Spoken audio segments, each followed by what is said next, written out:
Wesaþ Hall, and welcome to a Wyrdwayz Yule Special. Now, if you're wondering why is this weird woman talking about Yule, it's January, then you'd be completely forgiven, because it's a common misconception that Yule is on the 21st of December, on the Winter Solstice. So today I want to tell you that actually how our Germanic ancestors worship this festival means that it is actually this year on the 28th of January, on the full moon on the 28th of January. So why am I telling you this? Well, it's cold, it's dark, it's January. Not only that, we're in the middle of a global pandemic, there's a lockdown. I kind of figured that you needed some cheering up and something to look forwards to. I know I certainly do. So I'm here back in my Mead Hall. I love my Mead Hall. So I'm back in the Mead Hall today, or the beoþ, the beer hall, to just tell you why I believe you should be celebrating the Germanic festival of Yule, of Midwinter, on the full moon on January the 28th. So if you're like me, I found paganism, or paganism found me, a long time ago in the 1990s, and a friend kind of took me under her wing and gave me a book which was basically Wicca. So from that point I discovered that there were 8 pagan festivals of the year. Now this is great, you know, every roughly 6 weeks you get a pagan festival, something to celebrate. So, you know, this was a really nice wheel of the year to follow. But what we need to remember is that Gerald Gardner introduced Wicca in the 1950s, and this concept of the 8 festivals. So we have the 2 solstices, the winter solstice and the summer solstice. We have the vernal equinox and the autumnal equinox, and then we have the cross-quarter festivals. And he called the festival on the winter solstice, which is normally around the 21st of December, he called it Yule, which is an old English word. So you'd be completely forgiven for thinking that Yule is on the winter solstice. But the thing is, our Germanic ancestors, they didn't follow a solar calendar, they followed a lunar calendar. So I want to start by looking at some of the evidence to support why Yule should be celebrated on the 28th of January. So first I'm going to look at some evidence from the Norse literature. So we're going to start with the Ynglinga saga, which is in the Heims Kringla, which was written by Snorri Sturluson. And the Ynglinga saga actually lists 3 main plots, 3 main sacrifices that were observed by the Norse people. So in chapter 8, Odin established the same law in his land that had been in force in Asaland. I'm going to miss a bit now because it's not relevant, and skip to. On winter day there should be blood sacrifice for a good year, and in the middle of winter for a good crop, and the 3rd sacrifice should be on summer day for victory in battle. Over all Swiviod the people paid Odin a scat or tax, so much on each head, but he had to defend the country from enemy or disturbance and pay the expense of the sacrifice feast for a good year. So from that we have evidence for 3 main floats that were observed by the Norse people. So the first one is Disablot, and This is winter night. This is the start of winter, which would have been on a full moon, usually around mid-October. And we already have heard that this would have been a sacrifice for a good year.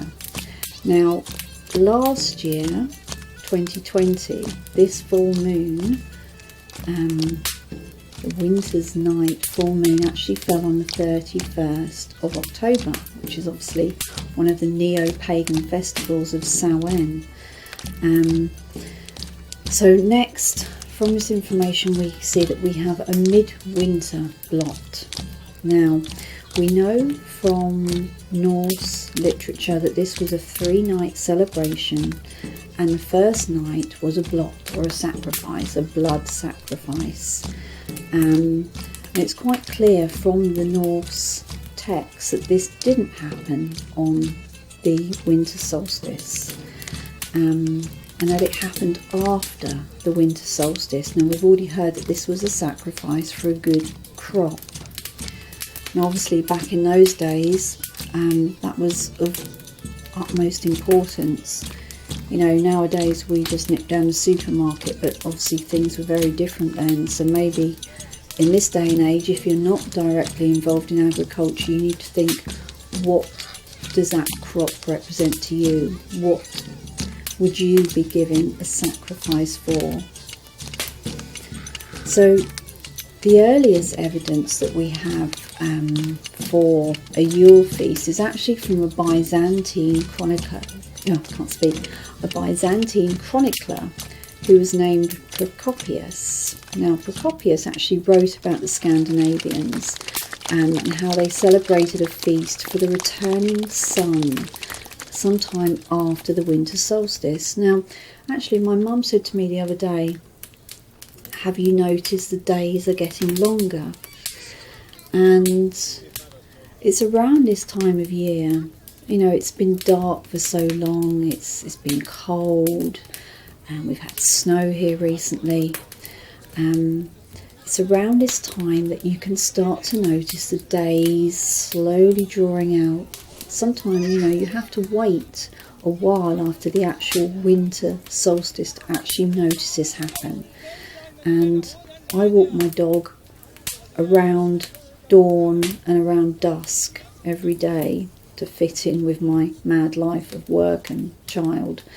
And yes, I have noticed, I just have started to notice that the days are just drawing out very slightly. So you can see maybe why a festival for the returning sun and the promise of a good crop was placed at this position on the yearly wheel. And then the other main festival that we know that the Norse observed was the Sigurblot, a victory blot. Now, this was a full moon at the start of summer, and this would usually have been mid-April time, and this was a sacrifice for victory. Now, if you think about most of the culture was very warlike, and you wouldn't have had battles. In the winter, the bad weather would have stopped you. So it would have been around this time that you would have been preparing to fight, because they were always fighting each other or other people. So this is why they had this festival at this time.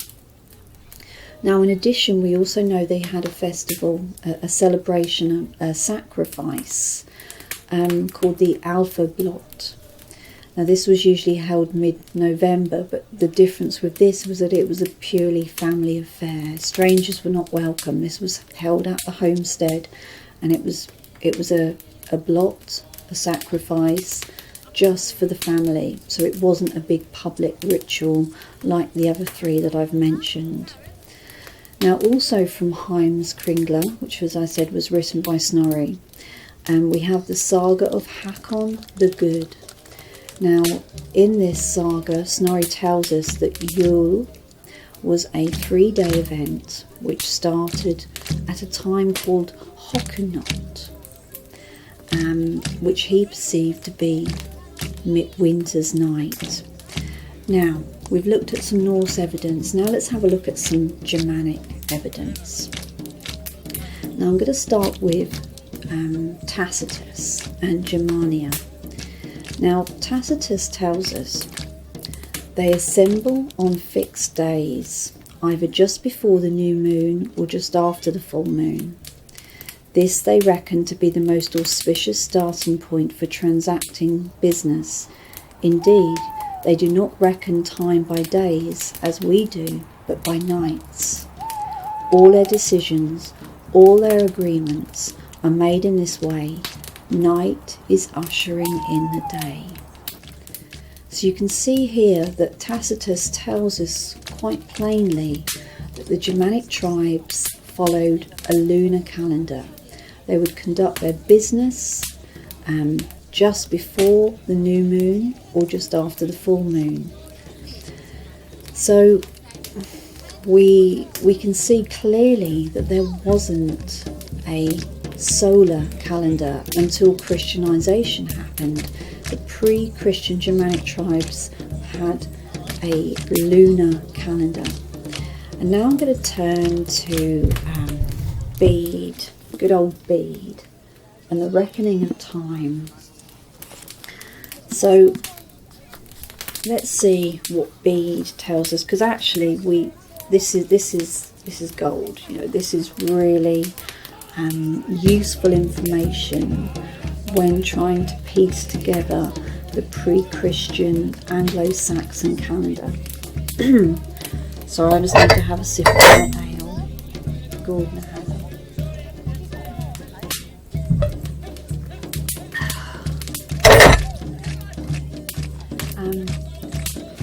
In olden time, the English people, for it did not seem fitting to me that I should speak of other nations' observance of the year, and yet be silent about my own nation's, calculated their months according to the course of the moon. Hence, after the manner of the Greeks and the Romans, the months take their name from the moon, for the moon is called Muna, and the month Munath. The first month, which the Latins called January, is Juli. February is called Solmonath, March Hrefmonath, April Eostromonath, May Flumilchi, June Litha, July also Litha, August Wyodmonath, September Halemonath, October Winter Phileth, November Blodmonath, December Yuli, the same name by which January is called. Now, I'm not going to go over this bit because he talks about Mother's Night being held on the 24th of December, but we've already said that they didn't follow a solar calendar, and it just so happened in the year that he wrote this, 725, that the midwinter full moon was actually coincidentally on the 24th of December. So we won't take that bit as gospel because it just so happened that was pure coincidence that that full moon fell at that time. And I will talk about Mother's Night another time, but not now. So basically, let's move on. Okay. But originally they divided the year as a whole into two seasons, summer and winter, assigning the 6 months in which the days are longer than the nights to summer, and the other 6 to winter. Hence they called the month in which the winter season began Winter Phileth, a name made up from winter and full moon, because winter began on the full moon of that month. So we hear there, if there was an extra moon in the year, then it was added to summer, and that's actually what happened last year, which is the reason that the full moon of Winter Phileth, the start of winter, was on the 31st of October. So we have Winter Phileth, and 3 full moons later we have Midwinter Yule, which this year is on the 28th of January. Now I can also refer you to a foremost scholar at Stockholm University called Andreas Nordberg, who has written a book on this subject. And in this book it says that Yule is the first full moon after the first new moon after the winter solstice, and this is how our ancient pre-Christian Germanic heathen ancestors calculated the date of Midwinter, of Yule, the 3-night festival, which began on the first night with a blood sacrifice. Now, I haven't read the book, it's in Swedish. My Swedish is non-existent, if I'm being perfectly honest. I've been to Sweden, I managed pleasantries, and that was about it. But this is how our Germanic ancestors calculated the date of this festival. It was all based on the lunar cycle, not the solar cycle. And the fact that Gerald Gardner called the 21st, or usually around the 21st of December, the winter solstice, the fact that he called this Yule, it doesn't mean that that is when our ancestors, our Germanic ancestors, celebrated the festival of Yule. So I hope that makes sense to you. As I said, I just wanted to bring you this little extra Wyrdwayz video, because quite frankly I think we all need a bit of cheering up, because it kind of feels at the moment that there's not an awful lot to look forwards to. So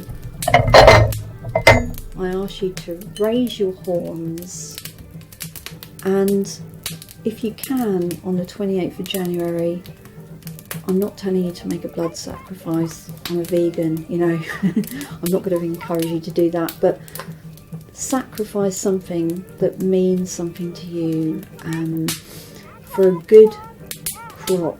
Now what that crop means to you, you will have to decide, but I encourage you to follow the ways of our Germanic ancestors and follow in their footsteps. And on the full moon, on the 28th of January, that's when the 3-day festival of Yule should begin. So I say to you, Gardnerian.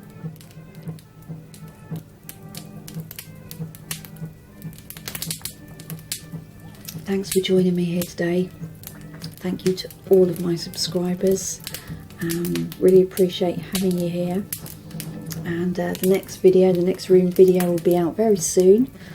It's taken quite a while to put together, and life's just been a bit manic, so I do apologise. That will be out very soon, and I wish you a happy Yule and a good crop for the coming year, and may the gods bless you. Okay, see you later. Bye.